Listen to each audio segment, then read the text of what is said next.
श्री सद्गुरु देवाय नमः। भाइयों बहनों, भगवान कभी अपने सच्चे भक्त के विश्वास को टूटने नहीं देते। उनका कहना है, उनका मान घटे तो घटे, किंतु भक्त का मान कभी नहीं घटने दूंगा। वह तो भक्तों के लिए कुछ भी करने को तैयार हो जाते हैं। बस भक्त का भाव उन पर अटूट होना चाहिए। भाववश भगवान सब करने को तैयार रहते हैं, जैसा कि मीरा के साथ हुआ। आज जो कथा सुनाने जा रहा हूँ, उस कथा को जानकर आप अपने आंसू को तो नहीं रोक पाएंगे। इस कथा को जानने के लिए इस वीडियो को आखिर तक अवश्य देखिएगा। अगर आप ऐसे ही भक्तिपूर्वक कथाएं लगातार सुनना चाहते हैं तो अच्युत प्रभात यूट्यूब चैनल को सब्सक्राइब करके बेल आइकन अवश्य दबा दें, जिससे नए वीडियो के नोटिफिकेशन लगातार आपको मिलते रहें। आज जो कथा सुनाने जा रहा हूं, यह वर्ष 2014 की है।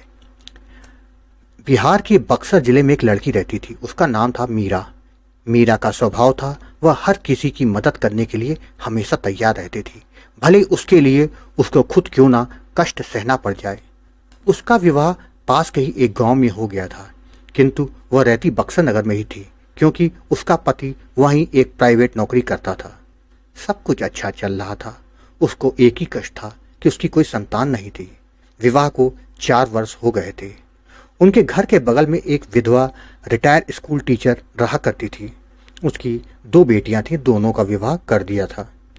दोनों बेटियां अपने अपने घर में खुश थीं। एक दिन की बात है, उनकी तबीयत अचानक खराब हो गई। मीरा उनको माँ जी कहकर पुकारती थी। मीरा उनसे रोज मिलने जाती थी। उस दिन जब गई तो माँ जी की तबीयत खराब देखा तो उनको अपने साथ लेकर डॉक्टर के पास ले गई। डॉक्टर ने बेड रेस्ट को बोला और दवाइयाँ लिख दी। मीरा ने उनकी खूब सेवा की, यहाँ तक कि माँ जी बिस्तर पर ही सब कुछ खाती पीती थी। मीरा उनकी लगातार सेवा कर रही थी। उनकी कमजोरी इतनी बढ़ गई तो बिस्तर पर ही मलमूत्र करने लगी। मीरा उनके यहाँ रहकर सब साफ करती, रात रात भर उठकर दवा देना, यहाँ तक कि उनकी छोटी से छोटी चीज़ों का ध्यान रखती थी। उनको किसी चीज़ की कमी का एहसास नहीं होने दिया। मीरा के पति भी जो होता उतनी मदद किया करते थे। उन्होंने मीरा को कभी मना भी नहीं किया। 1 माह के बाद मीरा की लगातार सेवा करने से वह पूरी तरह से ठीक हो गई। माँ जी ने कहा, बेटी तुमने मेरी इतनी सेवा की है कि शायद मेरी बेटी होती तो वो भी ना करती। मीरा ने कहा, माँ जी आपको तो मैं अपनी माँ ही मानती हूँ, तो माँ की सेवा करना हर संतान का कर्तव्य है ना। दोनों माँ बेटी एक दूसरे से लिपट कर रोने लगे। माँ जी बांके बिहारी जी की भक्ति, उनका विश्वास और भाव जबरदस्त था। तभी तो जब तबीयत खराब होने से पहले ही मीरा को मिला दिया। वह कहती थी, मेरे बांके बिहारी हमेशा मेरे साथ रहते हैं, मुझे कभी कोई कष्ट नहीं होने देते। एक दिन पड़ोस के बच्चे खेल रहे थे।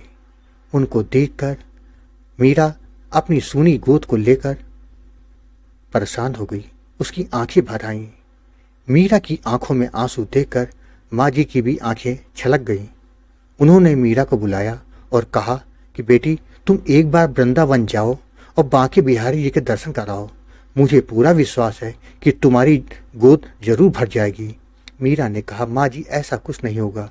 माँ जी ने कहा, बेटी तुम एक बार जाओ तो सही, मेरा विश्वास बांके बिहारी कभी टूटने नहीं देंगे। माँ जी के बार बार कहने पर मीरा अपने पति के साथ जाने को तैयार हो गई।